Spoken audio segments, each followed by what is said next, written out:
Welcome back, everyone. Joining us now is Brandon Smith from Training from the Ground Up. How are you today, Brandon? I'm great. How are you doing? I'm good. Thanks for joining us here on the show today. Thanks for now, having we me. were just talking about the holidays are just around the corner, as we were talking about it a little bit a few minutes ago. And I was asking you, how is it that someone stays on track this time of year? Mm-hmm. You know, and kind of when I walked in, I talked about like, you know, let's play the long game, and it is that, but it's not a seasonal thing. You know, it's a habit that we set of not just thinking about the food, but being mindful. Mm-hmm. What I find when I talk to people is it's rarely about the food, it's about the person, and the food is an outlet that they're using. And so there's a big difference between this and like, let me take a bite and sit with it for a minute and actually feel it and process it and taste it, and then enjoy my company here, because it's not about this, it's about the people, right?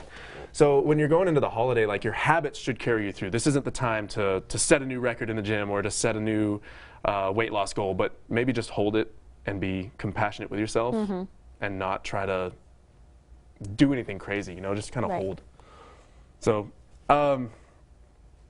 yeah. Because it is a time to just enjoy that season in our lives, but you want to be mindful of what it is that you're consuming at the same time. True, and understand that it is a season. That, like, I think we mentioned earlier, you know, like a bar of chocolate, there's a big difference. It can be either this savory little, you know, vacation, or it can be a numbing agent that we use. And again, this is where I come back to the mindfulness thing, where like if I just scarf it down and I don't even think about it, I'm obviously going to end up eating more. I might end up eating 2 or 3. Oh, that wasn't enough.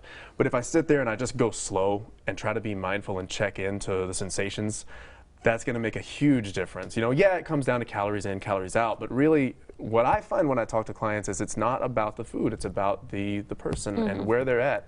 And the food is just an outlet. You know, some people, they're using the food as their emotional outlet. Some people are using working out as an emotional outlet.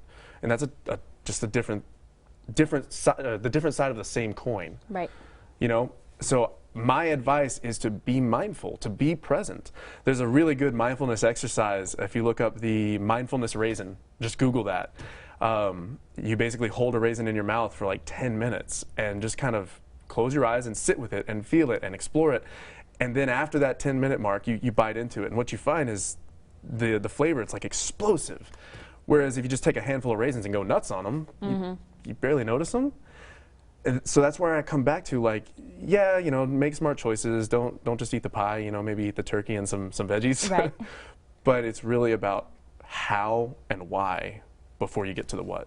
You know, if you really start with that, I think that's the key factor that we all miss. It's easy to write a meal plan. I can talk to you and say, like, you know what to eat. I don't need to tell you. So why are you eating this way and instead of this way? Wow. That makes a lot of sense. There you go, everyone. Training from the Ground Up. Again, they are located at 5973 Knickerbocker. If you need any workout or health tips, Brandon is your man. You can call him at the number on your screen, 325-656-0096. You can go to their website, trainingfromthegroundup.com. Brandon, thanks for joining us here on the show today. Appreciate you very much. Thank you. I'll be right back after this.